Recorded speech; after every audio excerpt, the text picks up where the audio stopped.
Yes, आप लोग सब देख रहे हैं और सोच रहे हैं, इसका मतलब ये है कि आप लोग ये बात जानते हैं। ठीक है, सुसमाचार का मतलब क्या है, डेफिनेशन जो दिया है यहाँ पर, बहुत ये जो भी स्लाइड से अंग्रेजी में है, लेकिन इसका जो एक्सप्लेनेशन है वो मैं हिंदी में देने की कोशिश करता हूँ। सुसमाचार जो है वो एक एंग्लो सैक्सन वर्ड है, गॉडस्पेल। एंग्लो सैक्सन यानी कि जो ब्रिटिश हैं और जर्मन है, उनको एक साथ में जब लेके आते हैं, वहां से वो शब्द आता है गॉडस्पेल। उसका मतलब है गुड टाइडिंग्स या गुड न्यूज या अच्छी खबर। सुसमाचार का मतलब क्या है, अच्छी खबर। और जब हम देखते हैं कि ये जो सुसमाचार है, जब ये लिखा गया था, तब ये सुसमाचार जो था वो किसी भी पुस्तक या किसी भी लेखन के बारे में नहीं था। ठीक है, it was not about a book और राइटिंग, किसी भी पुस्तक या किसी भी लेख के बारे में नहीं था। लेकिन सुसमाचार क्या था, ये एक ऐलान था। क्या था, ऐलान, एक एक मैसेज था, एक संदेश था। तो जब ये लिखा गया था सुसमाचार, तो वो एक ऐलान था। तो जब हम आज सुसमाचार देते हैं लोगों को, एक्चुअली में हम कुछ कुछ बातें जो है वो लोगों के सामने प्रस्तुत करते हैं, एक संदेश देते हैं और एक ऐलान करते हैं। और उसके नीचे यहाँ पर है स्ट्रॉन्ग्स डिक्शनरी। अब ये स्ट्रॉन्ग्स डिक्शनरी जो है, यहाँ पर जो ग्रीक वर्ड है वो है इवेंजेलियन। इवेंजेलियन,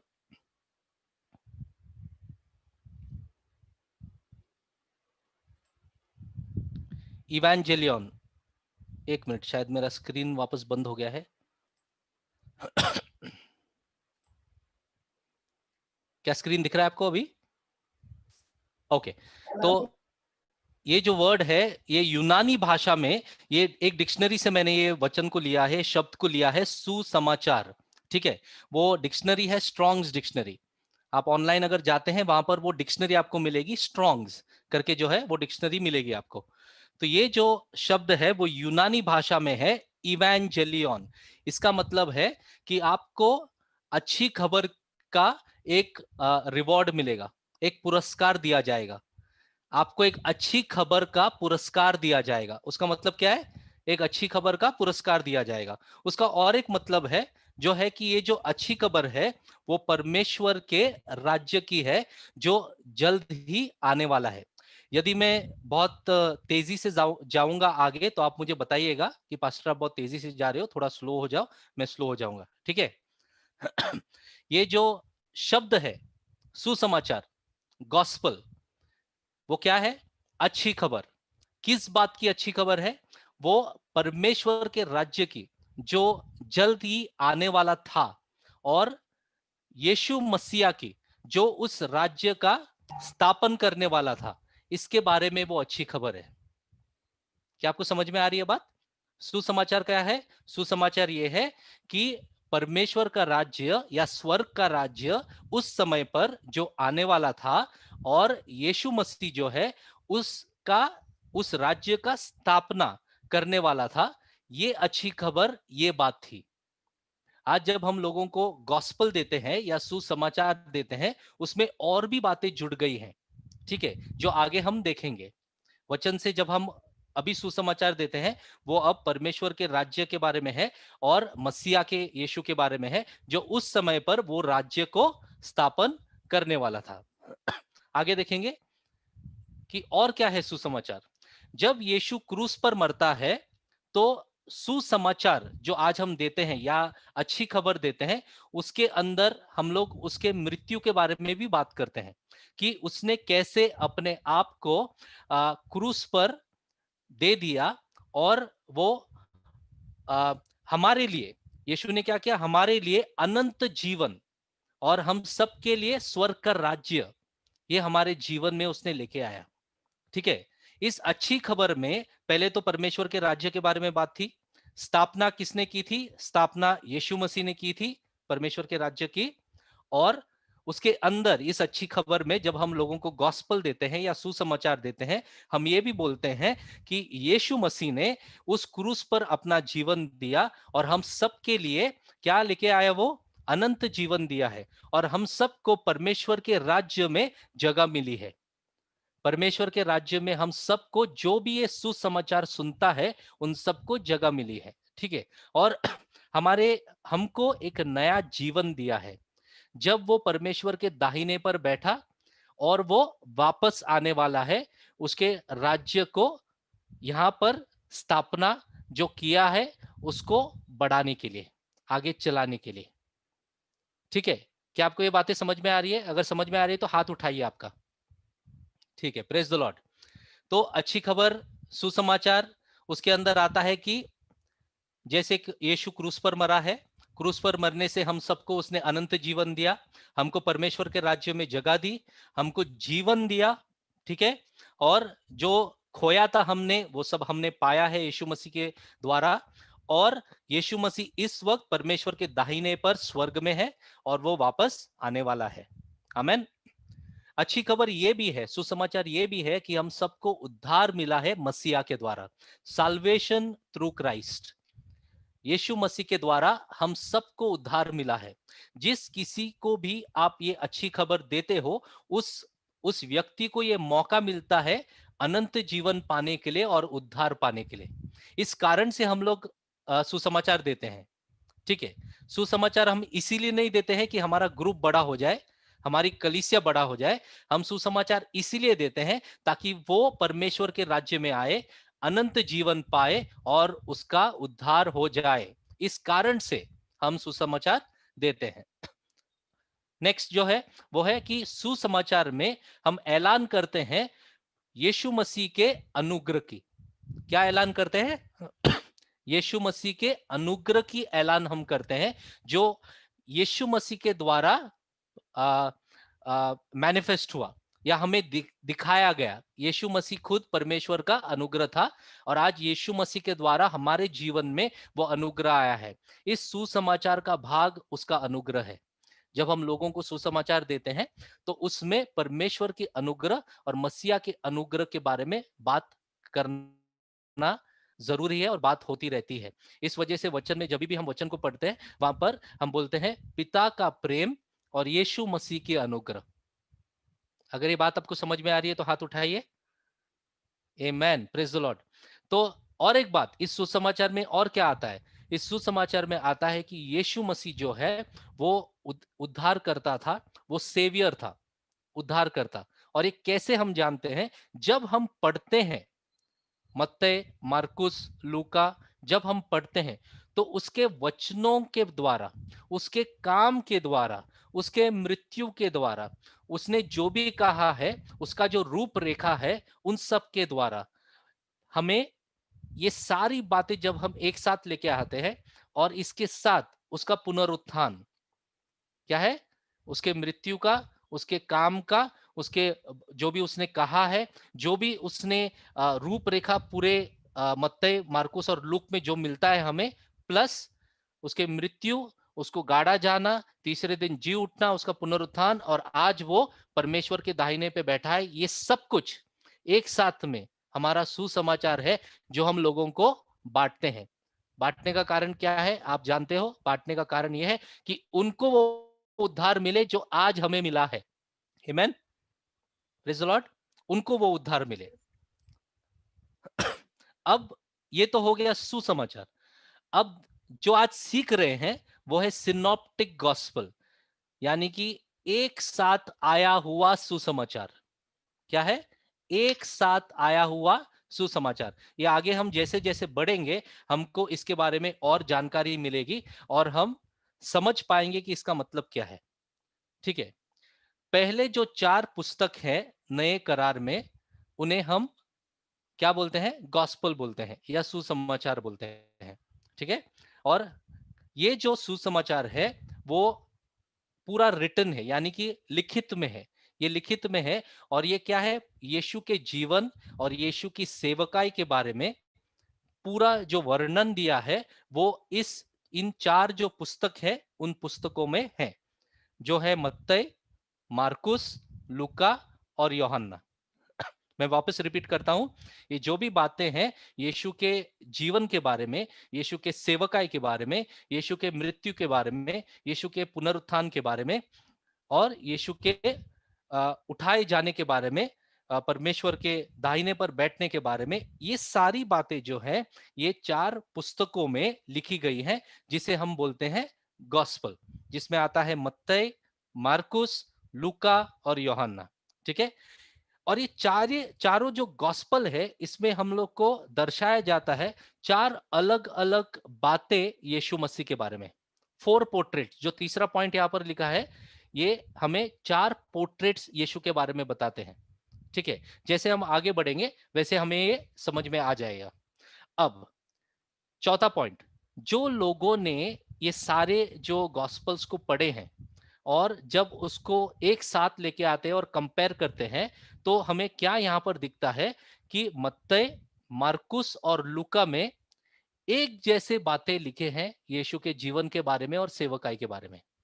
जब लोग इसका स्टडी करते हैं, इसे पढ़ते हैं, तब उन्हें ये जानकारी मिलती है कि मत्ती, मार्कुस और लूक, ये तीनों जो सुसमाचार हैं, इन तीनों सुसमाचार में एक जैसी बातें लिखी हैं। बहुत सारी बातें तो लिखी हैं यीशु के जीवन और सेवकाई के बारे में, लेकिन बहुत सारी बातें जो हैं वो एक तरीके से लिखी हैं और एक जैसे हैं। इसको बोलते हैं हम सिनॉप्टिक। तो जब हम तीनों, पहले 3 जो गॉस्पल हैं, इन तीनों गॉस्पल को जब हम एक साथ में पढ़ते हैं, उसको क्या बोलते हैं? Synoptic gospel, synoptic.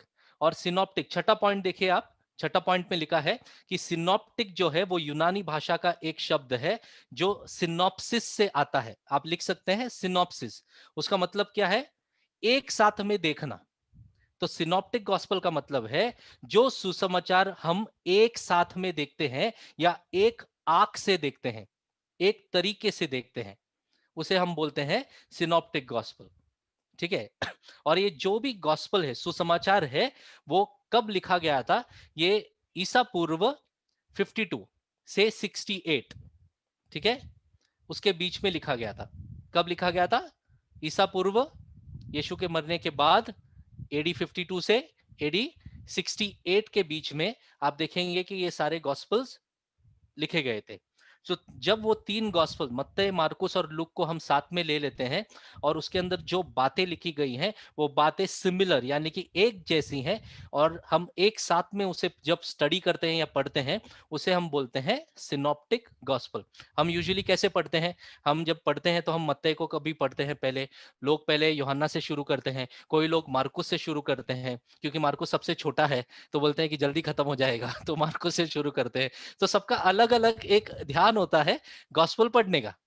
लेकिन जब हम तीनों को एक साथ में लेके पढ़ते हैं, तब हम जान लेते हैं कि अरे, इसमें तो बहुत सारी बातें हैं जो तीनों में लिखी गई हैं। ठीक है, तो एक साथ हमको वो दिखाई देने लग जाती है। आगे हम बढ़ते हैं। यहां पर क्या लिखा है कि मत्ती, मार्कुस और लूका, या ये जो गॉस्पल्स है, सुसमाचार जिसके हम सिनॉप्टिक बोलते हैं, ये यूहन्ना का सुसमाचार से थोड़ा अलग है। क्या है? यूहन्ना का जो सुसमाचार, ये चारों को हम सुसमाचार बोलते हैं, इसमें कोई भी शक नहीं है। लेकिन मत्ती, मार्कुस और लूक को हम जब एक साथ में पढ़ते हैं, तो यूहन्ना के सुसमाचार से ये थोड़ा सा अलग हो जाता है, क्योंकि यूहन्ना के सुसमाचार में बहुत सारी ऐसे बातें हैं जो इन तीनों में नहीं है। अगर आपको ये बात समझ में आई, हाथ उठाइए, आमेन बोलिए। आमेन, तो समझ में आ रही है। तो ये जो 3 में जो बातें लिखी हैं वो यूहन्ना के सुसमाचार से अलग है।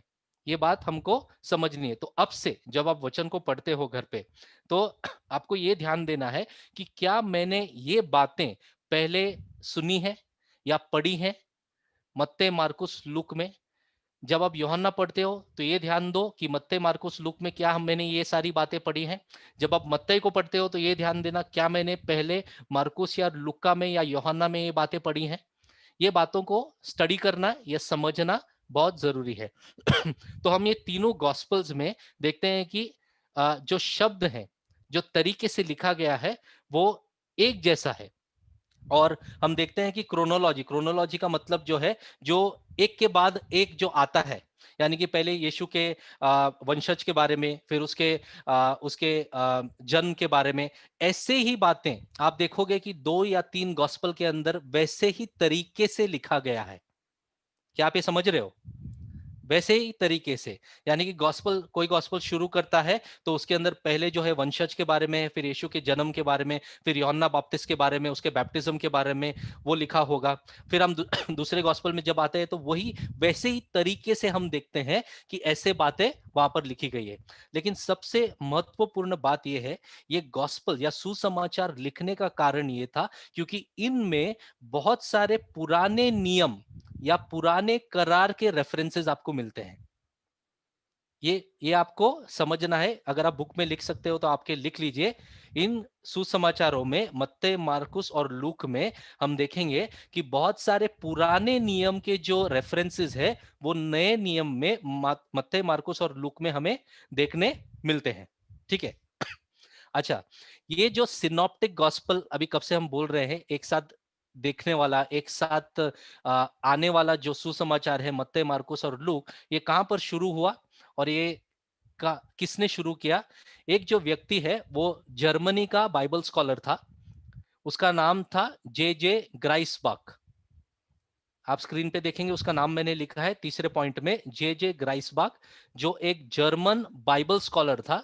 उसने ये सिनॉप्सिस यानी कि ये जो कंपैरिजन था इन तीनों सुसमाचार को एक साथ में लेके 1776 में पहली बार उसने ये गॉस्पल्स को एक साथ में साइड बाय साइड, यानी कि मत्ते को लिखा, उसके बाजू में लूका को लिखा, उसके बाजू में मार्कुस को लिखा, उसके बाजू में लूका को लिखा, और तीनों को साथ में लिखकर उसने पहले अध्याय के पहले वचन से शुरू करके साथ में लिखने को लग गया। वैसे उसे समझ में आया कि बहुत सारी जो बातें हैं वो तीनों सुसमाचार में एक जैसी हैं।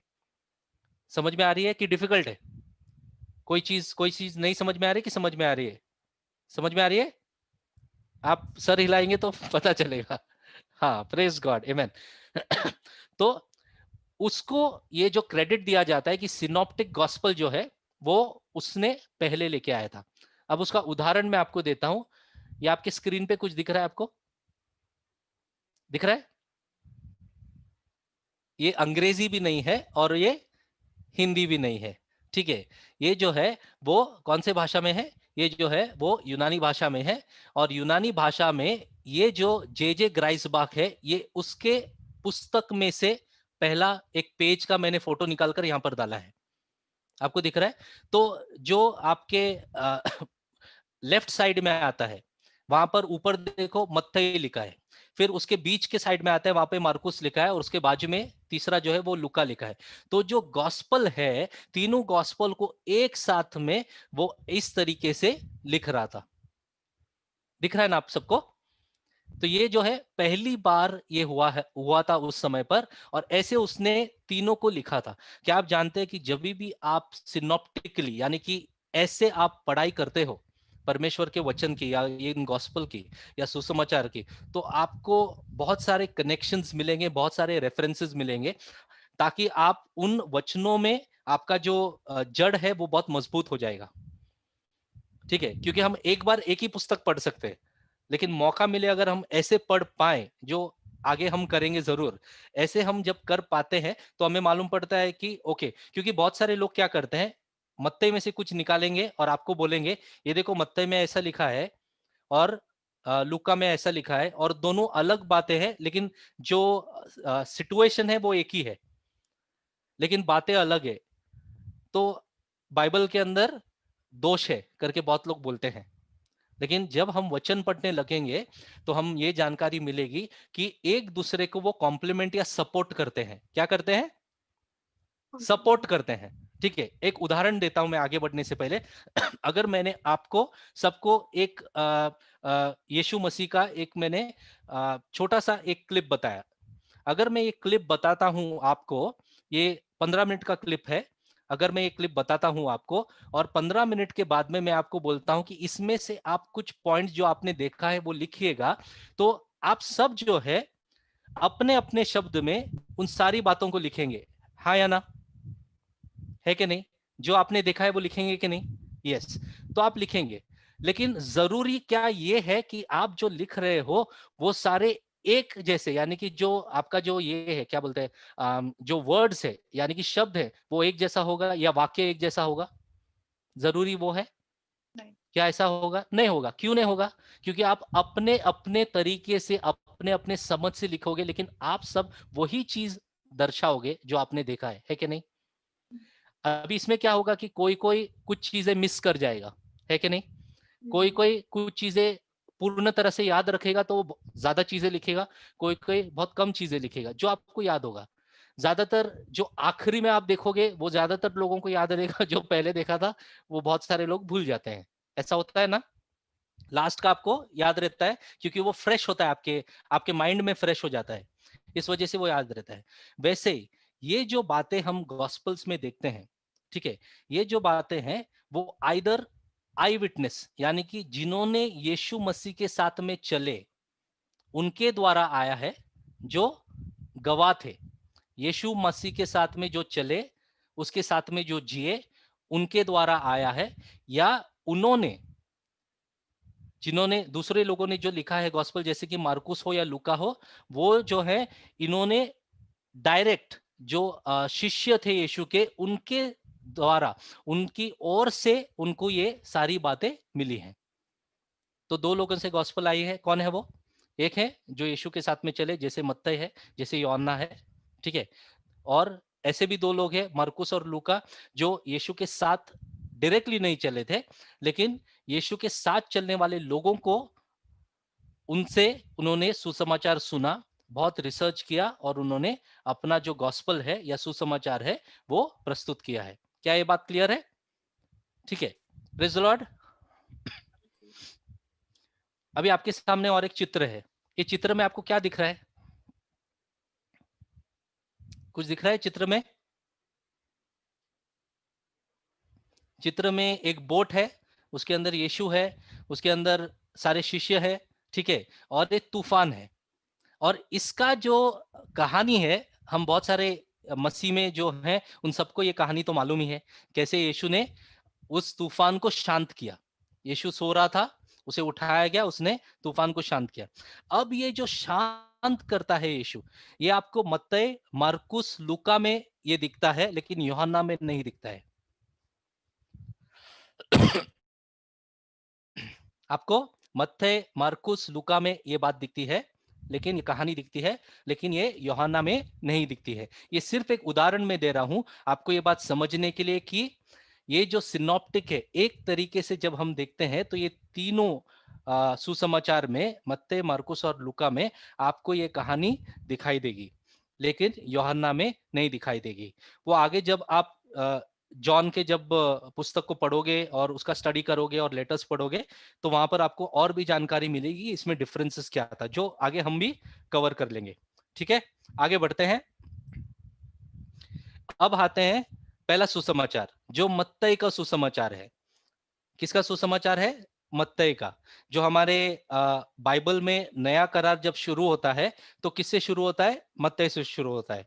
यूजुअली हम जब नया करार शुरू करते हैं या किसी को पढ़ने बोलते हैं, बाइबल देते हैं नया करार का, तो वो शुरू भी कहां से करता है? मत्ती से शुरू करता है। ठीक है, अब मत्ती कौन है? ये जो सुसमाचार है मत्ती से है। मत्ती जो है यीशु का शिष्य है। मत्ती कौन है? यीशु का शिष्य है। और मत्ती कौन है? एक प्रेरित है। मत्ती कौन है? एक प्रेरित है। मत्ती और कौन है? मत्ती एक यहूदी है।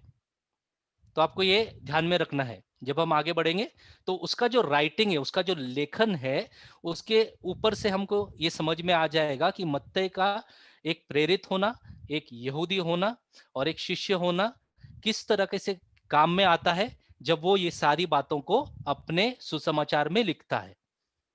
Praise the Lord. तो मत्ती कौन है? एक प्रेरित है, और मत्ती एक यहूदी है। अब ये जो सुसमाचार है उसने यहूदियों के लिए लिखा है। किसके लिए लिखा है? यहूदियों के लिए। तो मत्ती एक यहूदी है, उसने यहूदियों के लिए ये सुसमाचार लिखा था। यानी कि डायरेक्शन जो था इस सुसमाचार का, उसका ऑडियंस जो था, किसके पास से जाने वाला था पहले, वो ये सारे यहूदी थे। और किसके बारे में लिखा था? एक यहूदी के बारे में। Praise the Lord. किसके बारे में लिखा था? एक यहूदी के बारे में। वो यहूदी कौन था? यीशु मसीह। वो कौन था? यीशु मसीह। ताकि ये जो यहूदी थे वो समझ पाए कि ये जो उनके बीच था एक यहूदी यीशु मसीह, वही उनका मसीहा था। ठीक है, ये समझाने के लिए उसने ये सुसमाचार लिखा है। दूसरा जो बात है, ये जो सुसमाचार है वो ऐसे दो सुसमाचारों में से है जो यीशु के डायरेक्ट शिष्य ने लिखा है। ठीक है, एक है मत्तई, दूसरा है यूहन्ना। आपको ये ध्यान में रखना है, दो सुसमाचार यीशु के डायरेक्ट अपने शिष्यों ने लिखा है, वो है मत्तई और यूहन्ना। और ये यहूदियों के लिए लिखा है, ये तो हम पहले ही पढ़ चुके हैं। मत्तई ने इस सुसमाचार में यीशु को कैसे दर्शाया है कि वो यहूदियों का राजा है। मत्तई ने इस सुसमाचार में यीशु को यहूदियों का राजा करके दर्शाया है, क्योंकि सब यहूदी राजा के लिए वेट कर रहे थे। ठीक है, रुके हुए थे। और ये पूरा जो सुसमाचार है, इसका जब हम एंड में आते हैं तो हम देखते हैं कि मत्तई ने यीशु को यहाँ पर यहूदियों का राजा ये करके दर्शाया है, ताकि जब ये यहूदियों के पास सुसमाचार जाए वो समझे कि यही मसीहा था और यही उनका राजा है। अब किस कारण से लिखा है मत्तई ने, किस कारण से लिखा है, इंटेंशन जिसको बोलते हैं, किस कारण से मत्तई ने ये इसलिए लिखा है ताकि लोग जान पाए कि मसीहा जो है वो पुराने नियम का जो रेफरेंसेस है, स्क्रिप्चर्स है या भविष्यवाणियां है, उसकी पूर्ति है। किस कारण से लिखा है? जब यहूदी या कोई भी इस सुसमाचार को पढ़ता है तब वो ये जान पाए कि पुराने नियम में बहुत सारी भविष्यवाणियां दी गई थी मसीहा के बारे में। यीशु मसीह ही वो है जिसने ये सारी बातों को पूरा किया है। इस कारण से मत्ती ने ये यहूदियों के लिए लिखा है। अब ये होने से रिजल्ट क्या होगा? पॉसिबल रिजल्ट, रिजल्ट क्या होगा जब वो गॉस्पल ये सुसमाचार यहूदियों के पास जाएगा? तो आपको क्या लगता है कि क्या हो सकता है जब ये सुसमाचार यहूदियों के पास जाता है? तब वो ये जान पाए और पहचान पाए और समझ पाए कि ये यीशु जो उनके बीच था, यही वो मसीहा है जिसके लिए ये बहुत समय से रुके हुए थे। Praise God. ठीक है, कारण यह है कि पुराने नियम के जो भी भविष्यवाणियां थी, उन भविष्यवाणियों की पूर्ति यीशु ने की है, ये लोग जान पाए। दूसरा है, इसके वजह से क्या होगा कि यहूदी पहचानेंगे यीशु को कि हाँ, ये जो हमारे बीच था, जो क्रूस पर मरा, वही हमारा मसीहा है। Praise the Lord. क्लियर हो रही है बातें मत्ती के बारे में? आगे बढ़ते हैं। अभी जो अरेंजमेंट्स हैं, जब हम देखते हैं कैनोनिकल अरेंजमेंट, इसका मतलब है जब हम वचन को खोलते हैं और नए करार में आते हैं, नए करार में किस तरीके से कैसा अरेंज करके ये सारे गॉस्पल्स को डाला गया है, इसमें पहला जो पुस्तक है नए करार का वो है मत्ती। तो आप लिख सकते हैं कैनोनिकल अरेंजमेंट मतलब जब हम ये जो सारे न्यू टेस्टामेंट को एक साथ में लेते हैं उसको बोलते हैं कैनन। कैनन यानी कि एक साथ में आए हुए, एक साथ में आए हुए पुस्तकें। ठीक है, जब इन सब बातों को हम एक साथ में रखेंगे, उसमें पहला जो पुस्तक है वो है मत्ती का। मत्ती में पुराने नियम से 60 से ज्यादा, कितना? 60 से ज्यादा पुराने नियम की भविष्यवाणियां और रेफरेंसेस मत्ती में मौजूद हैं। मत्ती में क्या है?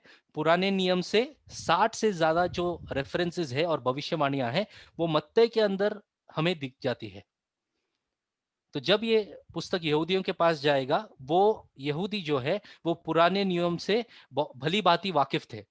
इस कारण से जब वो ये पढ़ेंगे तो उनको ये समझ में आ जाएगा, अरे ये जो बातें पुराने नियम में है वो तो यीशु मसीह के बारे में है। Praise the Lord. इतना क्लियर है? अब मत्ती का जो सुसमाचार है वो पुराने नियम और नए नियम के जो पुस्तक है उनके बीच में एक पुल है या ब्रिज है, वो कनेक्ट करता है। ठीक है, इस कारण से 400 साल बाद जो साइलेंस हमें वचन के अंदर या बाइबल में दिखाई देता है मलाकी के बाद, उसके बाद में शुरुआत जो है वो मत्ती से ही होती है, ताकि मत्ती जो है वो कनेक्टर बन जाए, वो ब्रिज बन जाए, वो पुल बन जाए जो पुराने नियम को और नए नियम को जोड़ पाए। ठीक है। और अलग अलग थीम हम मत्ती के गॉस्पेल में देखते हैं या सुसमाचार में देखते हैं, जो आगे हम लोग पढ़ेंगे। लेकिन उसमें से मत्ती में 9 बातें हैं, इंसिडेंट्स, यानी कि जो चीजें हुई, इंसिडेंट्स, 9 बातें, 9 इंसिडेंट्स मत्ती के अंदर मौजूद है। 10 पैराबल्स है, 10 पैराबल्स।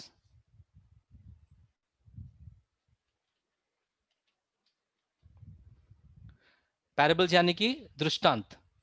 9 क्या है? इंसिडेंट्स है, जो बातें हुई हैं। 10 जो है वो दृष्टांत उसमें मौजूद है मत्ती में, और 3 जो है वो मिरेकल्स, यानी कि जो चंगाई, मिरेकल्स जो है, ठीक है, वो मत्ती में है, जो किसी और गॉस्पेल में या किसी और सुसमाचार में आपको नहीं मिलने वाली है। Praise the Lord. ये अलग है, ठीक है। मत्ती में ये सारी बातें हैं जो आपको किसी और गॉस्पेल में या सुसमाचार में नहीं मिलेगी।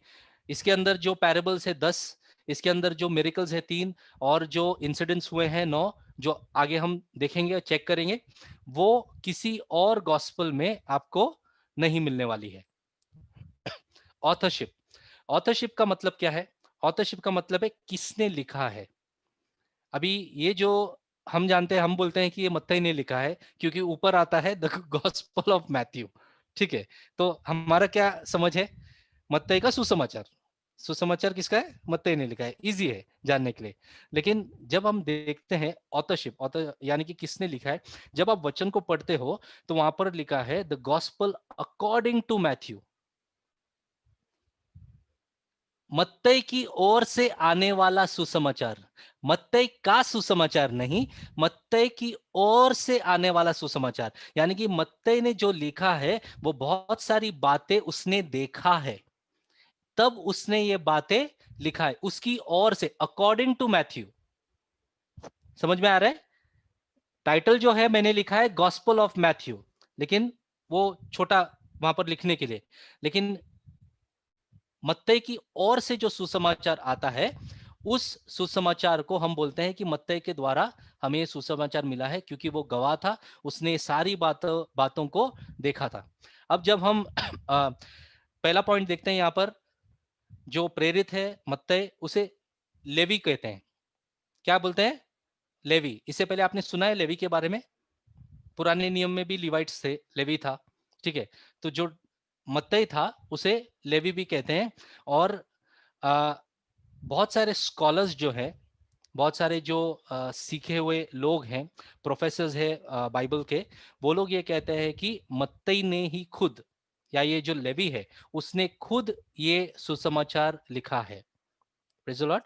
उसने खुद ये सुसमाचार लिखा है। जब हम देखेंगे कि मत्ती कौन था, वो अल्फियस का पुत्र था, और रोमियो का वो टैक्स कलेक्टर था, या पब्लिकन जिसको बोलते हैं। कैपरनम में, कैपरनम करके एक जगह था, वहां पर वो रहता था। ये स्क्रिप्चर हम देखेंगे मार्कुस का 2 अध्याय 14 वचन। मार्कुस का 2 अध्याय 14 वचन। अगर आपके पास बाइबल है तो मेरे साथ में आप पढ़ सकते हैं। यहां पर लिखा है कि जाते हुए उसने हल्फई के पुत्र लेवी को चुंगी की चौकी पर बैठे देखा, और उसने कहा, मेरे पीछे हो ले, और वह उठकर उसके पीछे हो लिया। मैं वापस पढ़ता हूं, ध्यान दीजिए। जाते हुए उसने, यानी कि जाते हुए यीशु ने हल्फई के पुत्र, तो मत्ती कौन था? अल्फियस का पुत्र, अल्फियस सन, अल्फई का पुत्र था मत्ती, ठीक है। और वो कहां पर बैठा था? चुंगी की चौकी। चुंगी की चौकी मतलब टैक्स कलेक्ट कर रहा था वो लोगों से, तो वहां पर बैठ के वो उसका काम कर रहा था। जब वो वहां पर बैठा हुआ था, यीशु ने उससे कहा, मेरे पीछे हो ले, और वो उठकर उसके पीछे हो लिया। इंग्लिश में, as he passed he saw Levi the son of Alphaeus sitting at the tax booth and he said to him, follow me, and he rose and followed him. Praise the Lord. तो आपको मालूम है अभी मत्ती कौन है, और ये जो जगह है वो कैपरनम का जगह है, ठीक है। अब मत्ती ने यीशु के जीवन के बारे में और सेवकाई के बारे में एग्जैक्ट रिकॉर्ड्स यानी कि भली बाती बराबर से उसने डॉक्यूमेंट किया है, यीशु का जीवन और यीशु की सेवकाई। उसने इसके अलावा जो भी यीशु के जीवन में हुआ है उन सारी बातों को और जो भी बातें यीशु ने कही है, ये सब कुछ उसने प्रॉपरली एक तरीके से अच्छे से डॉक्यूमेंट किया है या रिकॉर्ड किया है। वो हमें मत्ती के सुसमाचार में देखने मिलता है। अगर आप इतना तक समझ गए तो हाथ उठाइए, आमीन बोलिए।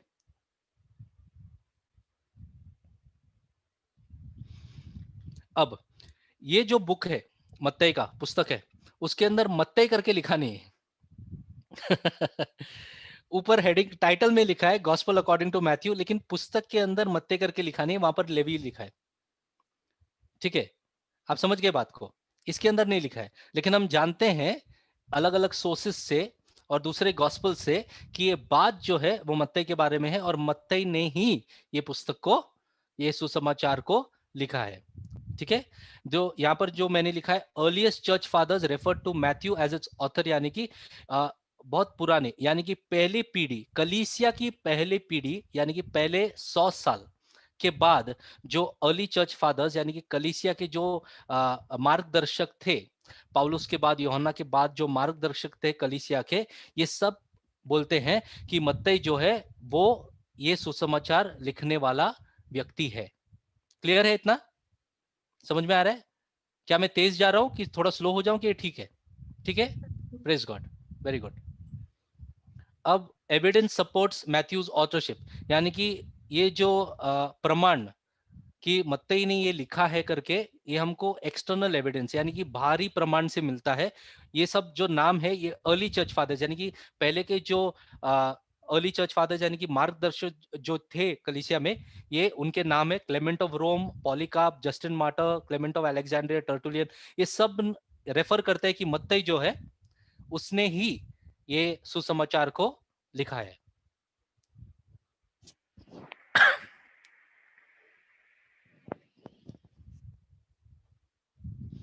आप ये रिकॉर्डिंग में आगे देख सकते हो और रिकॉर्ड कर सकते हो।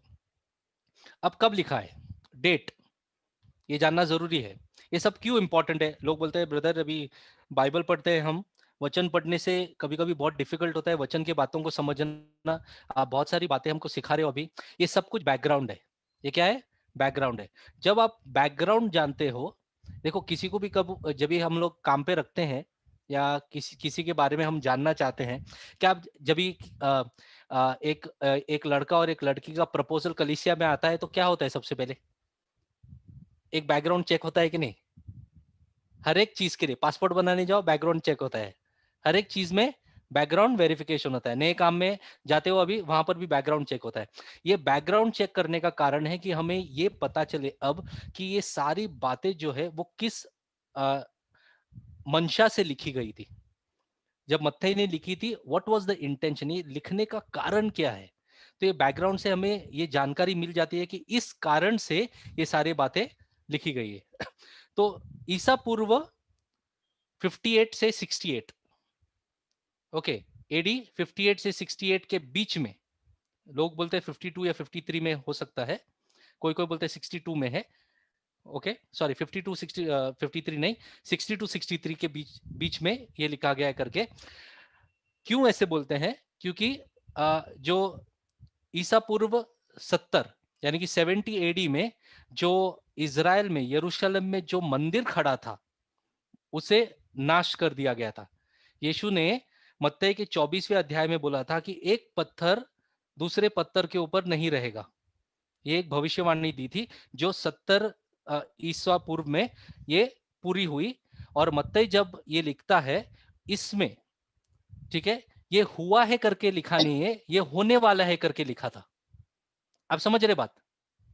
वापस मैं रिपीट करता हूं, ठीक है।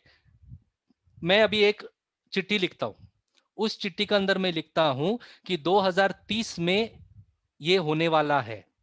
जब ये चिट्ठी आपके पास 2040 में आ जाती है, तब आप जब पढ़ते हो तो आप हिस्ट्री में यानी कि इतिहास में देखोगे ना कि 2030 में ये हुआ था कि नहीं, देखोगे कि नहीं?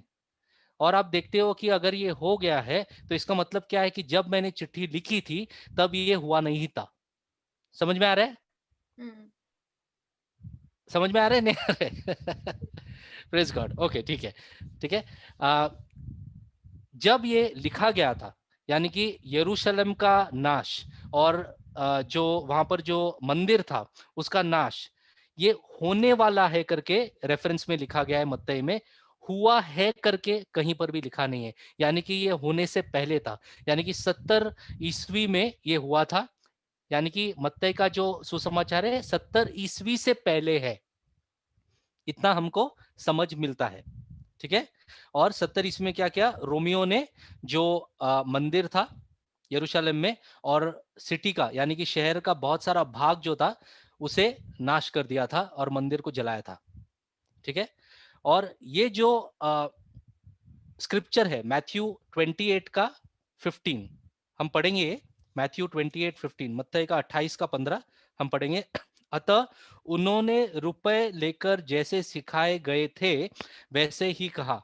यह बात आज तक, कब तक? आज तक यहूदियों में प्रचलित है। जब ये लिखा है, ठीक है, मत्ती यहां पर लिखता है कि जो बातें हुई थी वो आज तक यहूदियों की में प्रचलित है ये बातें। इंग्लिश में, so they took the money and did as they were directed and this story has been spread among the Jews to this day. ये किसके बारे में मालूम है? पैसे लिए थे ना यीशु के पुनरुत्थान के बाद में, विटनेस आए थे, गवाह आए थे बोलने के लिए, हमने देखा है कि उसके शिष्यों ने उसके शरीर को चोरी किया है। लोग ये भी पॉइंट बोलते हैं कि आप जानते हो कि यीशु के शरीर को उसके शिष्यों ने चोरी किया था, ऐसे करके लोग बोलते हैं। ठीक है। लेकिन यहां पर हम जानते हैं कि मत्ती लिख रहा है, कब लिख रहा है? ईसा पूर्व 30 साल बाद, यीशु के मरने के ऑलमोस्ट 30 साल बाद मत्ती ये लिख रहा है कि ये जो बातें उस समय पर लोग बोल रहे थे, ये बातें आज तक यहूदी बोल रहे हैं। 30 साल बाद भी यहूदी ये बोलते हैं, जो तुम यीशु के बारे में प्रचार करते हो, वो यीशु जो है वो कौन है? वो यीशु जो है उसका शरीर तुमने ही चोरी किया था। 30 साल बाद ये बातें हो रही है, ये हमको यहाँ पर दिखाई देता है। इसके लिए यहाँ पर देखते हैं, customs of the Jews as continuing till this day, English में बोलते हैं, यानी कि उस समय तक बहुत सारी बातें जो स्प्रेड, यानी कि झूठ जो बताया गया था, जो फैलाया गया था झूठ, वो यहूदियों के बीच में 30 साल बाद भी था। और आप जानते हो कि आज तक बहुत सारी बातें जो 2000 साल पहले झूठ फैलाई गई थी, वो भी आज तक बहुत लोग आज तक वो कंटिन्यू कर कर बोलते हैं। ठीक है। Praise the Lord.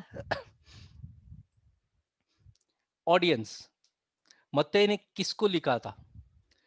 यूनानी भाषा बोलने वाले यहूदियों को उसका सुसमाचार लिखा गया था। किसको लिखा गया था? यूनानी भाषा। ठीक है। हिब्रू बोलने वाले नहीं, एरामिक बोलने वाले नहीं, लेकिन यूनानी, ग्रीक, जिनको हम हेलेनिस्टिक जूस बोलते हैं। हेलेनिस्टिक जूस कौन है? जो यूनानी थे और आके जब वो यूनानी भाषा के जो यहूदी थे वो आकर यीशु के पीछे जब चले, उनको हेलेनिस्टिक जूस बोलते हैं। तो दो तरीके के हैं यहूदी। एक है जो हिब्रू या एरामिक बोलते थे उस समय पर, ठीक है, हिब्रू या एरामिक बोलते थे, और यीशु खुद एरामिक में बात करता था। ठीक है। तो हिब्रू और एरामिक बोलने वाले एक तरीके के यहूदी थे और दूसरे थे यूनानी भाषा में बात करने वाले यहूदी। और मत्ती ने ये जो बातें हैं वो यूनानी भाषा के यहूदियों के लिए लिखा था। और जो जगह थी वो हो सकता है कि पैलेस्टाइन हो या एंटियोक हो। मत्ती का ये सुसमाचार पैलेस्टाइन, स्कॉलर्स बोलते हैं पैलेस्टाइन हो सकता है या एंटियोक हो सकता है। ठीक है। अब इसका कारण देखते हैं, पर्पस, मत्ती का सुसमाचार का कारण। मत्ती का सुसमाचार इसलिए लिखा गया था कि यीशु को यहूदियों का मसीहा करके, जिसके लिए वो बहुत समय से रुके हुए थे, ये स्थापित करे। क्या करे? यहूदियों के बीच में ये स्थापित करे कि यीशु मसीह ही उनका वो मसीहा है जिसके लिए वो बहुत समय से रुके हुए थे। ठीक है। और मत्ती के पुस्तक में हम देखते हैं कि वो प्रूव करता है या प्रमाण दे देता है कि यीशु मसीह ही दाऊद का बेटा है, पुत्र है। क्या करता है वो? दाऊद का पुत्र है करके मत्ती वो अपने पुस्तक में ये प्रमाण दे देता है, और वो यहूदियों का राजा है।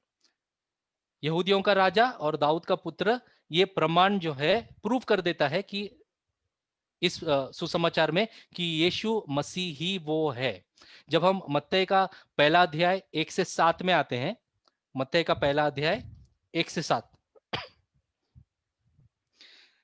पहला वचन हम देखेंगे। पहला अध्याय पहला वचन, अब्राहम की संतान, दाऊद की संतान, यीशु मसीह की वंशावली। वापस पढ़ता हूं, अब्राहम की संतान, दाऊद की संतान, यीशु मसीह की वंशावली।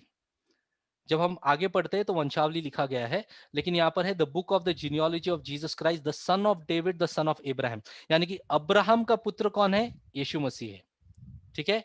और दाऊद का पुत्र कौन है? यीशु मसीह है। और ये बातें जो थी वो यहूदी, उस समय के यहूदी भली बातें जानते थे कि वो जो आएगा मसीहा वो अब्राहम का और दाऊद का पुत्र होगा। इस कारण से आप देखते हो कि आगे बहुत ये जब ये इंसिडेंट्स या ओकेजन्स आता है, तब बहुत सारे लोग बोलते हैं, यीशु दाऊद के पुत्र मुझ पर रहम कर। आपने पढ़ा ये? यीशु दाऊद के पुत्र करके बोलता है, ठीक है। कैसे वो जानते हैं? क्योंकि वो कनेक्ट कर पाते हैं, क्योंकि वो यहूदी थे, ठीक है। ये बातें पहले से चल रही थी और मत्ती अपने सुसमाचार में ये हमको प्रमाण दे देता है, ठीक है। दूसरा, पुराने नियम के जो भी रेफरेंसेस है, कोटेशंस जो बोलते हैं हम लोग, या वर्सेस बोलते हैं, या वचन बोलते हैं, पुराने नियम से लिए हुए बहुत सारे वचन जो है वो मत्ती ने उसके सुसमाचार में डाला है, ये बताने के लिए कि यीशु मसीह ने अपने आप को मसीहा करके जाहिर किया था। क्या किया था? अपने आप को मसीहा करके जाहिर किया था। इस कारण से उसने पुराने नियम के बहुत सारे ऐसे वचन और रेफरेंसेस अपने सुसमाचार में कनेक्ट किए हैं, ठीक है। आपको समझना जरूरी है। जब हम पढ़ेंगे आगे तो आप देखोगे कि कनेक्शंस कैसे आता है और क्या क्या क्या रेफरेंसेस हमें मिलते हैं।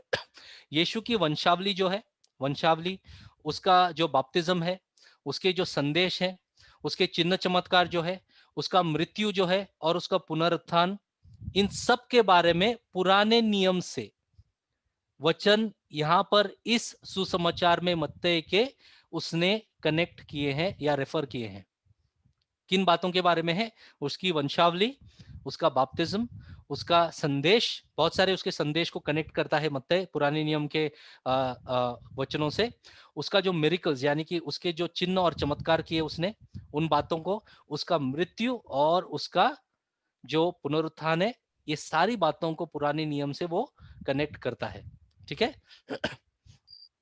तो यहां पर है अपोलोजेटिक एंड पोलेमिक पर्पस। अभी अपोलोजेटिक का मतलब क्या है? जब हम थियोलॉजी स्टडी करते हैं, जो आप कर रहे हो इस वक्त, थियोलॉजी जब आप स्टडी करते हो तो अपोलोजेटिक का मतलब है defence of the gospel, in defence. In defence, in defence यानी कि जब आप जो लोग वचन के विरुद्ध बहुत सारी बातें बोलते हैं, वहां पर हम लोग सही तरीके से वचन देकर डिफेंड करते हैं, उसको बोलते हैं अपोलोजेटिक्स। वो एक ब्रांच है थियोलॉजी में, आपके स्टडी में। पोलेमिक का मतलब क्या है? कि हम लोग जो डिवीजन करते हैं, क्या करते हैं? डिवीजन। अभी इसको हिंदी में क्या बोलेंगे हम लोग? हिंदी में विवाद, बराबर। तो विवादों को हम लोग क्या करेंगे? सॉर्ट आउट, यानी कि उसको सॉर्ट कर देते हैं, क्लियर करते हैं, विवादों को क्लियर करना, ठीक है। तो दो बातें हैं, एक है अपोलोजेटिक, दूसरा है पोलेमिक। इस कारण से लिखा है। तो हमें कैसे मालूम पड़ता है इस कारण से लिखा है? क्योंकि बहुत यहूदी का एक तरीका था, ये यीशु के बारे में एक जानकारी थी यहूदियों को, और बहुत सारे झूठ भी फैलाए गए थे बहुत लोगों से। जब मत्ती लिखता है तो जब वो ओल्ड टेस्टमेंट के रेफरेंसेस, पुराने नियम के रेफरेंसेस को कनेक्ट करता है, तो हमें वो आधार मिलता है, वो फाउंडेशन, वो जड़ मिलता है कि हम लोगों से बात करें और बताएं कि देखो ये जो विवाद है, इन विवादों का उत्तर हमें यहां पर मिलता है। समझ में आ रहा है? तो जब भी आप किसी से बात करते हो, जो लोग वचन का दुरुपयोग करके आपको अलग अलग बातें बताते हैं, बाइबल से ही बताते हैं, उनको ये समझाना जरूरी है कि आपका जो विवरण या समझ है वैसे मत्ती ने नहीं लिखा है, क्योंकि मत्ती बहुत सारी बातों का उत्तर दे रहा है यहाँ पर। ठीक है, ये समझना हमको बहुत जरूरी है। क्लियर है ये बात? तो यहां पर क्या दिखता है हमें? एक है कि यीशु ने अपने बारे में या अपने पिता के बारे में या परमेश्वर के राज्य के बारे में क्या कहा है। क्या दिखता है? यीशु ने अपने बारे में, अपने पिता के बारे में और परमेश्वर के राज्य के बारे में, उसके जीवन के बारे में, वो क्या करने आया है उसके बारे में क्या कहा है। यीशु ने क्या कहा है। दूसरा है कि यीशु कौन है, क्योंकि हम उसकी वंशावली देख सकते हैं तो अब्राहम से आया हुआ दिखता है ना हमें। क्लियर है कि नहीं? तो यीशु कौन है, उसका क्रीडेंशियल्स, वो कौन है। ठीक है, तो यीशु कौन है? तो बहुत सारे लोग उसे रबाई बोलते हैं, बहुत सारे लोग टीचर बोलते हैं, बहुत सारे लोग उसे नबी बोलते हैं। तो यीशु एग्जैक्टली कौन है, इसके बारे में हमें यहाँ पर सिस्टमैटिकली स्टेप बाय स्टेप, एक के बाद एक मत्ती ये प्रमाण दे रहा है कि यीशु ने क्या कहा, यीशु कौन है, और यीशु की जो अधिकार है, यीशु का जो अधिकार है वो क्या है, यीशु का अधिकार कहां से आता है और यीशु का अधिकार क्या है। ये कैसे हमें पता चलता है? जब यीशु ने उन लोगों को उस समय के जो धार्मिक लोग थे, फरीसी और जो सैड्यूसी थे, वो जब यीशु के विरुद्ध आते तो यीशु ने उनका उत्तर या उनके सामने जो अपना जो सुसमाचार है या टीचिंग है या संदेश है वो कैसे दिया है, ये हमें मत्ती में देखने मिलता है।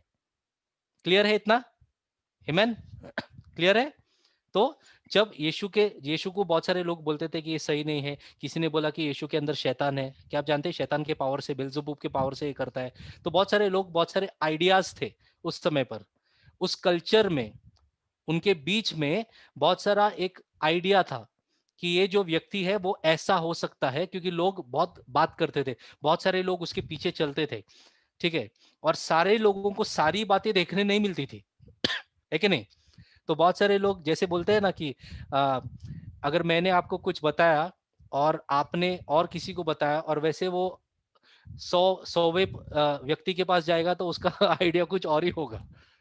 ठीक है, तो एक स्टेटमेंट है, जो मैं आपसे कहता हूं जरूरी नहीं है कि वो वैसे ही आप समझे। राइट? जो मैं आपसे कह रहा हूं ये जरूरी नहीं है कि वो वैसे ही आप समझे। ठीक है, और उस समय भी ऐसा था कि जो यीशु कहता था वो जरूरी नहीं था कि उसके जो शिष्य या दूसरे लोग थे वो वैसे ही समझे जिस डायरेक्शन से यीशु कहता है। ठीक है, इस कारण से जब वो दृष्टांतों में बात करता है, उसके शिष्य आके पूछते हैं, प्रभु तू इन सब से दृष्टांतों में क्यों बात कर रहा है? पूछते हैं कि नहीं? आगे है, मत्ती में ही है वो, मत्ती 13 की बात है वो। ठीक है, आके पूछते हैं कि तब यीशु उनको उत्तर देके क्या कहता है, क्योंकि तुम्हें दिया गया है स्वर्ग के राज्य के भेदों का समझ, तुम्हें दिया गया है लेकिन उनको नहीं दिया गया है। Praise God. It has a devotional purpose. Devotional purpose का मतलब क्या है? एक भक्ति का कारण है। किसका कारण है? भक्ति का कारण। क्यों? क्योंकि यीशु के जीवन के बारे में हम देखते हैं और उसके शिष्यों के बारे में हम देखते हैं। ठीक है, और यीशु ने जो सही शिक्षाएं दी हैं, जो सिखाया है, और जो थियोलॉजिकल यानी कि जो सिस्टमैटिकली उसने सिखाया है, वो सारी बातों को हम मत्ती के सुसमाचार में देख सकते हैं। Praise God. इतना तक क्लियर है? आमेन। ठीक है,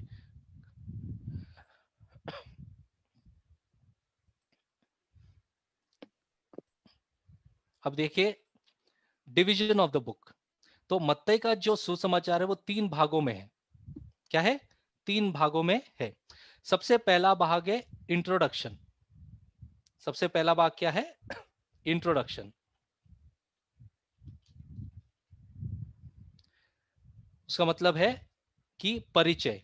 तो मत्ती जब शुरू करता है अध्याय 1 का वचन 1 से और 4 का वचन 11 तक, अध्याय 1 का 1 और 4 का 11 तक, यहां पर हम देखते हैं ये जो है वो परिचय है। ठीक है, बहुत सारी बातें उसमें देखने मिलती है। जब आप पढ़ोगे तो अब जब आप बाइबल पढ़ोगे तो आप यहां से यहां तक पढ़ के आप देख सकते हो कि हाँ, इन इन बातों में यहां पर बहुत सारी बातें परिचय के आधार पर लिखी गई है, लाइक एन इंट्रोडक्शन। ठीक है, समझ में आया? दूसरा है उसका सेवकाई, जो गलीली में होता है। दूसरा भाग क्या है? उसका सेवकाई जो गलीली में होता है, जो अध्याय 4 के 12वें वचन से शुरू होता है और 18वें अध्याय तक जाता है। From chapter 4 verse 12 to chapter 18, ये उसका सेवकाई है गलीली का। ठीक है, तीसरा भाग है उसका सेवकाई, फिर आगे उसका पकड़ा जाना, उसका मृत्यु, ये सारी बातें उसमें आ जाती हैं। ये जूडा या जुडिया जिसको बोलते हैं हम, चैप्टर्स 19 से लेके 28 तक, ये सारी बातें जो है वो तीसरे भाग में आपको देखने मिलेगी। तो 3 भाग है। पहला है परिचय, मत्ते 1:1 से लेके 4 का 11 तक। दूसरा है उसके सेवकाई जो शुरू होती है गलीली से, जो मत्ते 4 के 12 में होता है, क्योंकि मत्ते 4 के 17 में ऐसे लिखा गया है, जब यीशु वहां पर आया उसने क्या कहा कि पश्चाताप करो क्योंकि परमेश्वर का राज्य निकट है। ये सुना है ना आपने? पश्चाताप करो क्योंकि परमेश्वर का राज्य निकट है। तो 4 के 12 से शुरू होता है, 4 के 17 में ये बात लिखी गई है और 18वें अध्याय तक उसका ये जो सेवकाई है वहां पर चलता है। फिर है जुडिया या जुडा, जहां पर चैप्टर्स 19 से लेके 28 तक यहाँ पर देखने मिलता है। तो इसका नेक्स्ट है परिचय। परिचय में हमको क्या क्या देखने मिलता है? इंट्रोडक्शन में क्या क्या देखने मिलता है हमको? हमको देखने मिलता है जीनियोलॉजी। जीनियोलॉजी का मतलब है वंशावली। सबसे पहले पहले अध्याय में हमें वंशावली देखने मिलता है, यानी कि अब्राहम का बेटा ये, उसका बेटा ये, उसका बेटा ये, ऐसे करते करते यीशु मसीह तक वो आते हैं। तो वंशावली यहाँ पर बहुत ही महत्वपूर्ण है, इसके लिए मैंने वहां पर क्या लिखा है, वेरी इंपॉर्टेंट, क्योंकि यहूदियों को लिखा गया था, तो यहूदियों के लिए तो पिता अब्राहम था, है कि नहीं? तो इस कारण से यहाँ पर मत्ती ने बताया, देखो यहूदी, तुम्हारे लिए तुम्हारा पिता अब्राहम है, तो ये जो मसीहा आया है वो अब्राहम के उधर से ही, वंशावली से ही आया है। Praise God. और यहूदियों के लिए राजा दाऊद था, तो यहाँ पर वो बताता है, देखो यहूदी, ये जो वंशावली है, यहाँ पर आप देख सकते हो कि यीशु मसीह जो है वो दाऊद का ही बेटा है, दाऊद के वंशावली से आया है। Praise God. समझ में आ रहा है? हैवी हो रहा है कि ठीक है? ठीक है, प्रेज गॉड। दूसरा जो है वो है यीशु का जन्म, जो दूसरे अध्याय में देखने मिलता है। यीशु का जन्म, बर्थ ऑफ जीसस। ठीक है, उसका पूरा जो विवरण है हमें वहां पर देखने मिलता है। तीसरा जो है चैप्टर 3, वहां पर हमको बैप्टिज्म देखने मिलता है, यीशु का बैप्टिज्म होता है। चैप्टर 4 में उसका टेम्पटेशन होता है, यानी कि उसकी परीक्षा ली जाती है, जब वो रेगिस्तान में पवित्र आत्मा के द्वारा वो वहां पर जाता है, वहां पर उसकी परीक्षा होती है। तो ये 4 जो है वो इंट्रोडक्शन है। ठीक है, वंशावली से शुरू करके उसके मिनिस्ट्री के शुरू होने से पहले तक यहां पर हम देखने हमको मत्ती में मिलता है। दूसरा, फिर उसकी दूसरा जो भाग है वो मिनिस्ट्री इन गैलीली, यानी कि गलीली में उसका जो सेवक आई है उसके बारे में है। तो 4 के 12 और 4 के 12 से लेके 17 जो वचन है, अध्याय 4 के 12 और 17 के बीच में हम देखते हैं, जब वो शुरू करता है तो उसका जो थीम है, थीम क्या है उसका? किंगडम ऑफ गॉड, यानी कि परमेश्वर का राज्य। लेकिन हम देखेंगे कि मत्ती में परमेश्वर का राज्य लिखा नहीं है, स्वर्ग का राज्य लिखा गया है। मत्ती में जो विषय है वहां पर परमेश्वर का राज्य, किंगडम ऑफ गॉड, ये कहीं पर भी लिखा नहीं है। मत्ती ने अकेले ने किंगडम ऑफ हेवन लिखा है, यानी कि स्वर्ग का राज्य, किंगडम ऑफ हेवन। ये जो वर्ड है, ये जो स्टेटमेंट है, वो आपको पूरी तरीके से मत्ती में देखने मिलेगी। इसके बाद में है अध्याय 8 से लेके अध्याय 10। अध्याय 8 से लेके अध्याय 10, यहां पर हम देखेंगे यीशु मसीह के कार्य, उसके सेवकाई में। पहला था उसके शिक्षण। क्या था उसका शिक्षण? उसका जो विषय था वो था परमेश्वर का राज्य। दूसरा है उसके कार्य, क्रिया, उसके काम, वो अध्याय 8 से लेके अध्याय 10 में हमें देखने मिलता है। तीसरा है अध्याय 11 से लेके अध्याय 18, अध्याय 11 से लेके अध्याय 18, यहाँ पर बहुत से रिएक्शंस हमें मिलते हैं लोगों के, प्रतिक्रियाएं। क्या मिलते हैं?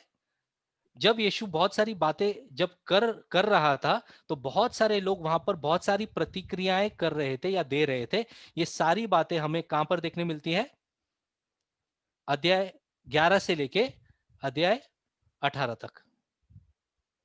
ठीक है, अब हम आते हैं तीसरे भाग में, जो उसका सेवकाय है यूदिया में, यहूदिया। तो अध्याय 19 से लेके 25, चैप्टर्स 19 टू 25। जब आप अभी आगे बाइबल पढ़ते हो, इस पे ध्यान दे के आप बाइबल पढ़ो तो आपको बहुत आसानी होगी समझने के लिए, मत्ती का सुसमाचार समझने के लिए। सबसे पहला है यहूदिया में, अध्याय 19 से लेके 25 में क्या लिखा है? वो राजा बनकर आता है, इसके बारे में लिखा है, क्योंकि थीम जो है जीसस इज किंग, यीशु जो है वो राजा है। फिर वापस अध्याय 26 में लोगों की प्रतिक्रियाएं हैं। क्या है? लोगों की प्रतिक्रियाएं। अध्याय 27 में यीशु का क्रूसिफिक्शन है, यानी कि उसे क्रूस पे चढ़ाया गया, इसके बारे में वो पूरा जो विवरण है वो अध्याय 27 में आपको देखने मिलेगा। और अध्याय 28 में उसका पुनरुत्थान है, वो आपको वहां पर देखने मिलेगा। तो ये है 3 भागों में बटा हुआ मत्ती का सुसमाचार, 3 भागों में बटा हुआ मत्ती का सुसमाचार। ठीक है, अब ये जो पॉइंट्स है, जब आपको ये याद हो जाता है, ध्यान में आपको आ जाता है, तब आपको किसी से भी बात करते हुए या वचन देते हुए आपको ये मालूम होगा कि यीशु का क्रूसिफिक्शन यानी कि क्रूस पर चढ़ाना अध्याय 27 में है, यीशु का पुनरुत्थान अध्याय 28 में। ऐसे आपको आगे याद हो जाएगा। ये बहुत एक आसान तरीका है, जब आपको उस जगह पर उन अध्यायों में क्या लिखा है, उसका जो थीम या प्रतीक जो विवरण है, वो आपको याद हो जाएगा आगे। बहुत लोग बोलते हैं ना कि हमें याद नहीं होता है, ब्रदर बाइबल याद नहीं होता है, पढ़ते रहते लेकिन याद नहीं होता है बोलते हैं। तो ये करने से आपको एक आइडिया मिलेगा कि इस अध्याय में क्या है। Praise the Lord. समझ में आ रहा है? की रेफरेंसेस यानी कि महत्वपूर्ण बातें, जो महत्वपूर्ण शब्द यहां पर हमें देखने मिलता है वो है यीशु राजा है, जीसस द किंग, यीशु राजा है।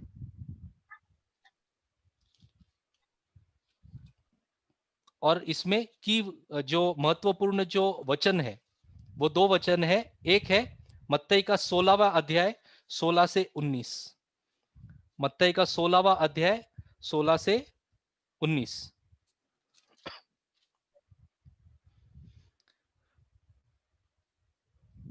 मैं पढ़ता हूं। शमौन पतरस ने उत्तर दिया, तू जीवते परमेश्वर का पुत्र मसीहा है।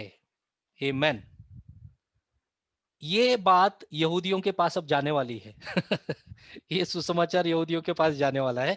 वैसे वो समझ जाएंगे कि अरे ये तो बातें जो है वो यीशु मसीह के बारे में, वही जीवता परमेश्वर का पुत्र है। ठीक है। तो ये जो है 17वां वचन में पढ़ता हूं। यीशु ने उसको उत्तर दिया, हे शमौन योना के पुत्र, तू धन्य है, क्योंकि मांस और लहू ने नहीं परंतु मेरे पिता ने जो स्वर्ग में है यह बात तुझ पर प्रकट की है। और मैं भी तुझसे कहता हूं कि तू पतरस है, और मैं इस पत्थर पर अपनी कलीसिया बनाऊंगा और अधोलोक के फाटक उस पर प्रबल न होंगे। मैं तुझे स्वर्ग के राज्य, आपने ध्यान दिया क्या लिखा है? स्वर्ग के राज्य, परमेश्वर का राज्य नहीं लिखा है यहाँ पर, स्वर्ग के राज्य। क्योंकि मत्ती का पूरा थीम जो है वो स्वर्ग के राज्य के बारे में, वहां पर परमेश्वर का राज्य ऐसे लिखा नहीं है। स्वर्ग के राज्य की कुंजियां दूंगा, और जो कुछ तू पृथ्वी पर बांधेगा वो स्वर्ग में बंधेगा। ये जो बात है, ठीक है, ये बातों को उसने, ये जो की वर्स है इसको बोलते हैं की वर्स। यहां पर हमें मालूम पड़ता है कि तू मसीहा है। पहला है मसीहा, दूसरा कौन है? तू पुत्र है। किसका पुत्र है? जीवित परमेश्वर का पुत्र तू ही है। फिर यीशु बोलता है कि मैं कलीसिया बनाऊंगा। Praise God. आपको अभी समझ में आ रहा है यहां पर? ठीक है। दूसरा जो की वर्स है यानी कि महत्वपूर्ण वचन जो है वो अध्याय 28 में 18 से 20 है। अध्याय 28 18 से 20, ये तो आपको मालूम होना चाहिए। इसको बोलते हैं हम ग्रेट कमीशन।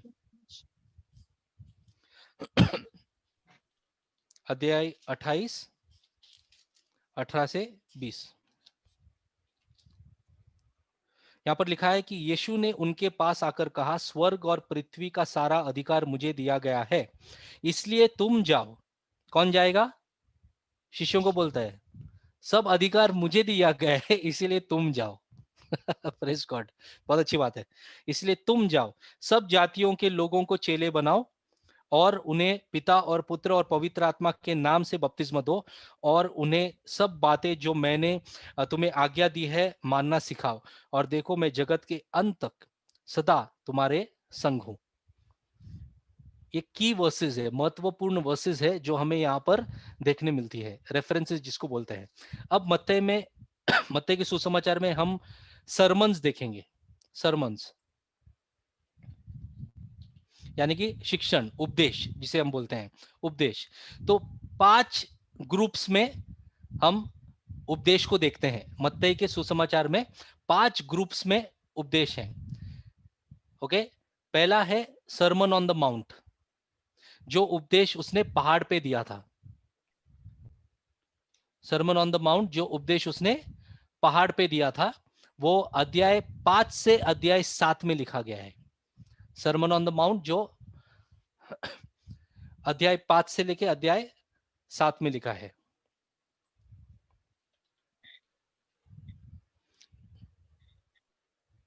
उसके बाद में है आपका सरमन ऑन मिशन। मिशन के बारे में क्या है कि आप जब यीशु अपने शिष्यों को भेजता है आगे, तो क्या करना है वो बताता है, यानी कि उनको आगे जाकर मिशन, उसको मिशन को क्या बोलते हैं? कार्य, ठीक है, नियुक्त करना, आगे भेजना। तो ये जो मिशन के बारे में है वो यीशु कहां पर देता है? अध्याय 10 में। अध्याय 10 में यहां पर वो अपना उपदेश देता है, नियुक्त करता है और उनको आगे मिशन के लिए भेजता है। ठीक है। तीसरा है दृष्टांत। जो दृष्टांत उसने दिए वो अध्याय 13 में आपको देखने मिलता है। जो उपदेश है दृष्टांतों के ऊपर, क्योंकि दृष्टांत उसने बहुत सारे दृष्टांत दिए। यहाँ पर 7 दृष्टांत है जो अध्याय 13 में आपको देखने मिलते हैं। 7 दृष्टांत है जो अध्याय 13 में आपको देखने मिलते हैं। वो तीसरा है, तीसरा उपदेश है। चौथा उपदेश का ग्रुप है सरमन ऑन कम्युनिटी, समुदाय के ऊपर, समाज के ऊपर। ठीक है। तो ऑन कम्युनिटी, कैसे आपको जीना है, कैसे आपको रहना है, उसने जब ये बताया, वो उसने उपदेश दिया, वो अध्याय 18 में है, चैप्टर 18 अध्याय 18 में वो लिखा गया है। और sermon on the last day, यानी कि आखिरी दिनों के बारे में जो है, जिसको हम एस्कटोलॉजिकल बोलते हैं, जो आप आगे स्टडी करोगे या आपने किया भी होगा, थियोलॉजी में एक सब्जेक्ट है वो एस्कटोलॉजी।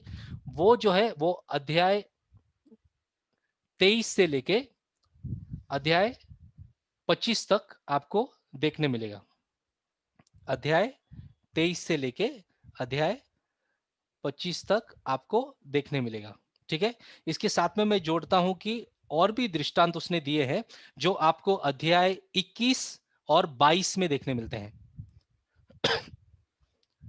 ओके, वो दृष्टांत है, जैसे हमने देखा ना कि दृष्टांत अध्याय 13 में है। तीसरा ग्रुप जो है दृष्टांत का, सरमन ऑन पैराबल्स, दृष्टांत का उपदेश उसने दिया था। 7 दृष्टांत उसने दिए थे अध्याय 13 में।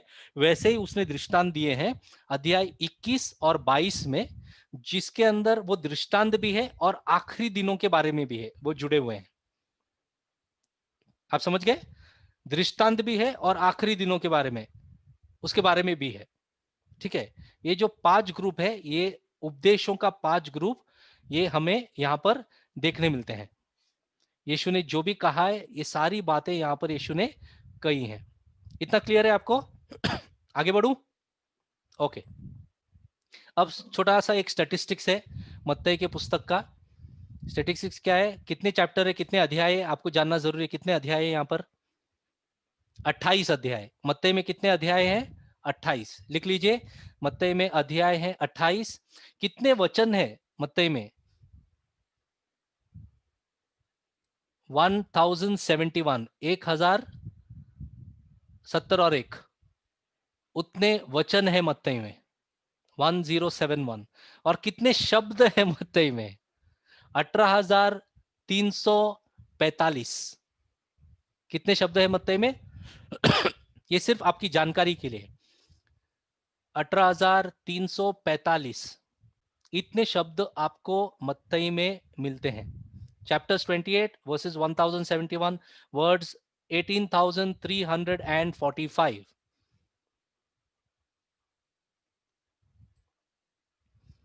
अब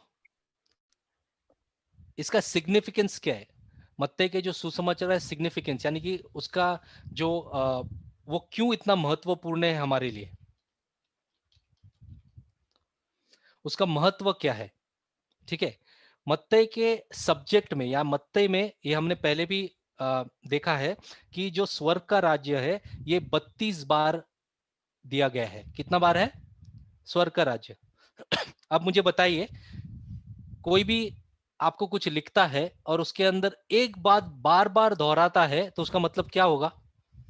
कि वो महत्वपूर्ण नहीं है, बराबर? नहीं है, बहुत महत्वपूर्ण है, बराबर।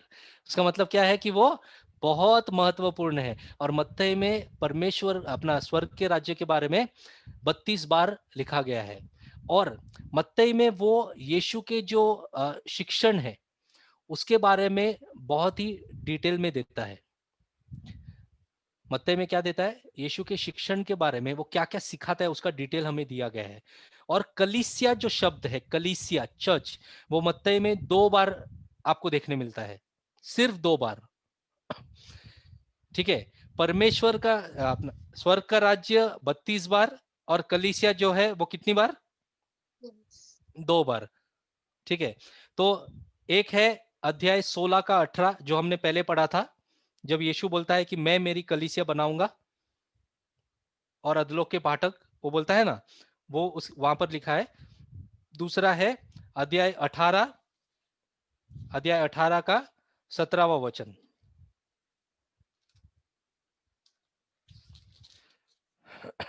मैं पढ़ता हूं, आप सुन लीजिए। अध्याय 18 का 17, यदि वह उनकी भी ना माने तो कलीसिया से कह दे, परंतु यदि वह कलीसिया की भी न माने, कलीसिया की भी न माने।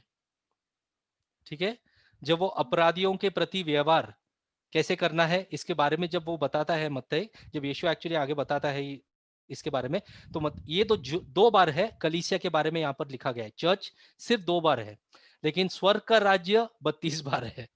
हालेलुया।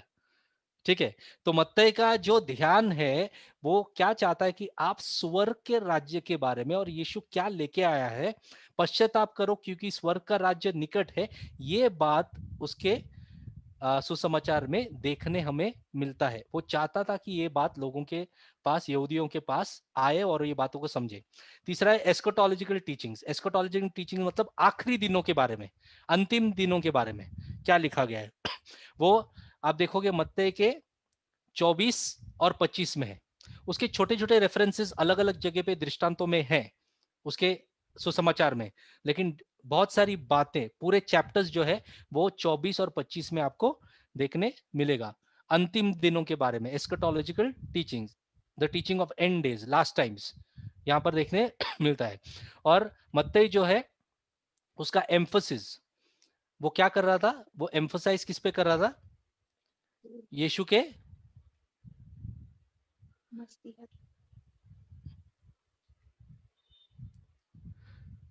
हाँ, वो एम्फोसाइज किस पे कर रहा था? वो एम्फोसाइज कर रहा था यीशु, वो जोर दे रहा था कि यीशु के सेवकाई के ऊपर और उसके शिक्षण के ऊपर। मत्ते में इसके लिए बहुत सारी बातें जो यीशु ने कही है वहां पर रिकॉर्ड की गई है। और ओल्ड टेस्टमेंट, ये तो हमने देख लिया है, ओल्ड टेस्टमेंट रेफरेंसेस हमने देखा है कि मत्ते के अंदर 60 से ज्यादा है। कितने हैं? 60 से ज्यादा ओल्ड टेस्टमेंट रेफरेंसेस है। तो जब आप मत्ते का पुस्तक पढ़ोगे आपको अभी ढूंढना है कहाँ आपको रेफरेंसेस मिलेगा। ठीक है, ये होमवर्क है, करेंगे होमवर्क। 10 लेके आना है, 10, 60 नहीं। अगली बार जब हम मिलेंगे आपको 10 10 मुझे बताना है, 10। ठीक है। और इसमें मत्ती की पुस्तक में या सुसमाचार में हम देखेंगे कि बपतिस्म कैसे देना है, इसके बारे में भी लिखा गया है। हमने पढ़ा ना, पिता और पुत्र और पवित्र के नाम में उनको बपतिस्मा दो, मत्ती 28 में लिखा है ना 19 से 20 के बीच में। तो इसके बारे में भी मत्ती में लिखा गया है। ठीक है, मिशन एंड कमीशन। आज हम मत्ती कंप्लीट करेंगे और हमारे पास थोड़ा टाइम है, 2-3 मिनट बाकी है, 5 मिनट ले लेता हूं। Mission and commission.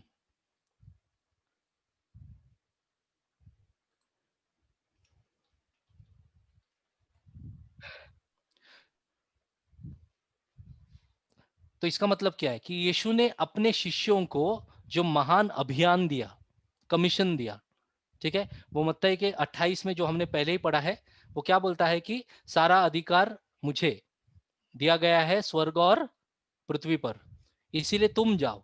और कहां पर जाओ? सारे राष्ट्रों में जाओ और क्या करो?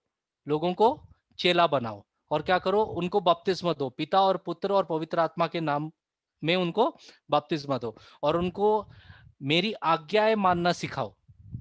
ठीक है, उनको सिखाना जरूर है, क्योंकि मैं तुम्हारे संग हूं कब तक? कल तक। कब तक? जगत के अंत तक। हाँ, ये भूल जाते हैं हम बार बार। ये एंड, ये जो पुस्तक है, देखो लास्ट लास्ट जो वचन क्या है, मैंने स्क्रीन पे आपको दिखेगा इंग्लिश में, behold I am with you always even to the end of age, है ना? उसके बाद में एमेन भी लिखा है। क्या लिखा है? Amen. एमेन भी लिखा है कि नहीं? So behold I am with you till the end of Jesus. Age.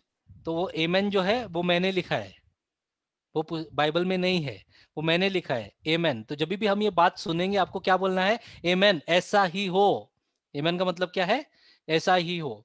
तो मत्ती शुरू कहां से करता है? वंशावली से, यीशु के जन्म से, और आखिर में जब यीशु स्वर्ग में जाने से पहले ये बात अपने शिष्यों को कहकर वो जाता है। अब हम आएंगे गॉस्पल ऑफ मार्क। बराबर टाइम पे हमारा खत्म हो गया है, 8:30 का टाइम है ना? 8:30 का है, ओके। Yeah. तो अगली बार जब हम आएंगे तो कहां से शुरू करेंगे? मरकुस से के सुसमाचार से। तो मैं चाहता हूं कि आप मरकुस का सुसमाचार जो सिर्फ 16 अध्याय का है आप पढ़िए। कर सकते हैं?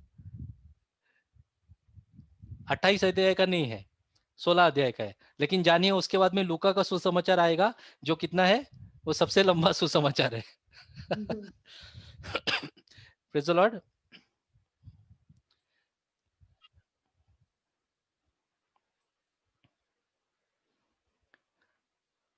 पास्टर हैं यहाँ पर?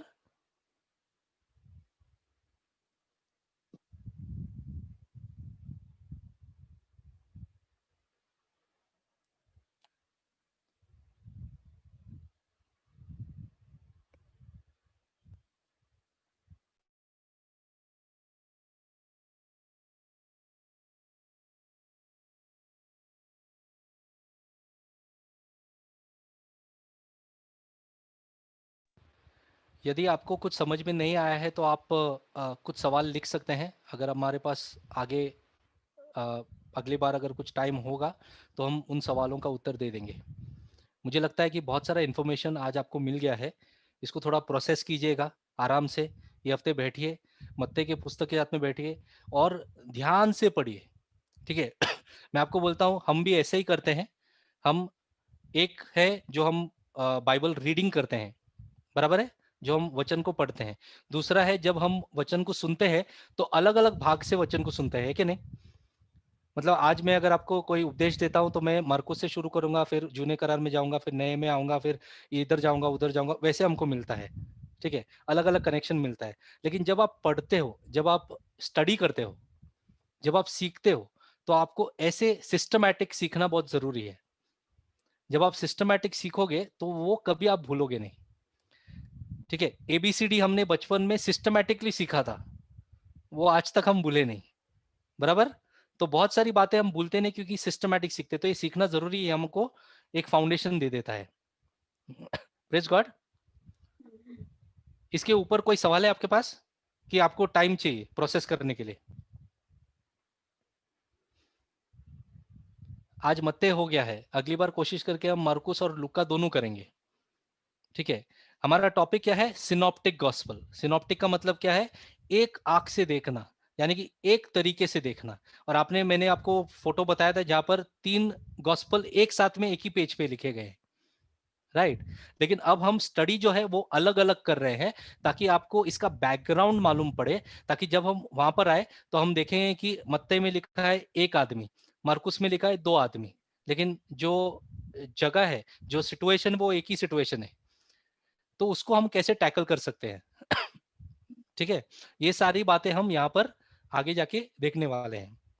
Praise the Lord.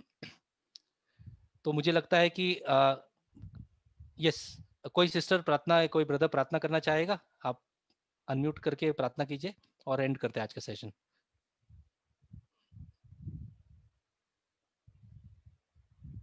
मेरे स्क्रीन पर है सिस्टर जसिंता। सिस्टर, आप प्रार्थना करेंगे? Father God, we thank you for this time. पिता परमेश्वर, हम आपको धन्यवाद देते हैं प्रभु जी।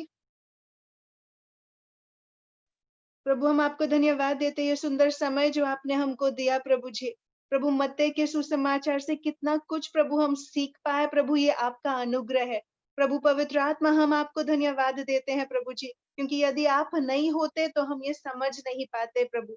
ये सुंदर समय जो हमने ये 1.5 घंटा जो बिताया प्रभु, हम आपको धन्यवाद देते हैं। धन्यवाद पास्टर गॉर्डन के लिए प्रभु जी, गॉर्डन के लिए जिनका इस्तेमाल आपने शाम के समय किया प्रभु, हमको सिखाने के लिए प्रभु जी। हम मांगते हैं प्रभु पवित्र आत्मा कि हमको प्रभु जी वो स्मरण शक्ति दीजिएगा कि हम ये सारी बातों को याद कर पाए प्रभु। एक नए सिरे से अब हम जब बाइबल को पढ़ते हैं प्रभु जी, एक नए दृष्टिकोण के साथ प्रभु हम पढ़ने पाए, ताकि हमारी समझ प्रभु जी और ज्यादा बढ़े प्रभु जी। हम आपको धन्यवाद देते हैं प्रभु सारी बातों के लिए जो आप हमको सिखा रहे हैं, हमको बढ़ा रहे हैं प्रभु। होने दीजिएगा प्रभु आपके राज्य में प्रभु जी हम आपकी महिमा करने पाए प्रभु जी। ये जो ज्ञान हम सीख रहे हैं प्रभु, जो आप हमको खुलासा कर रहे हैं प्रभु जी, हम दूसरों को भी सिखा पाए प्रभु। And Lord, you give us the grace to be a channel of blessing for others, just the way that you are blessing us Lord with these divine teachings Father. We want to thank you. हम आपको धन्यवाद देते हैं प्रभु जी, सारी बातों के लिए हम आपको धन्यवाद देते हैं प्रभु जी। आगे का समय प्रभु हम आपके हाथों में सौंपते हुए धन्यवाद के साथ प्रार्थना मसीह यीशु के नाम से करते हैं।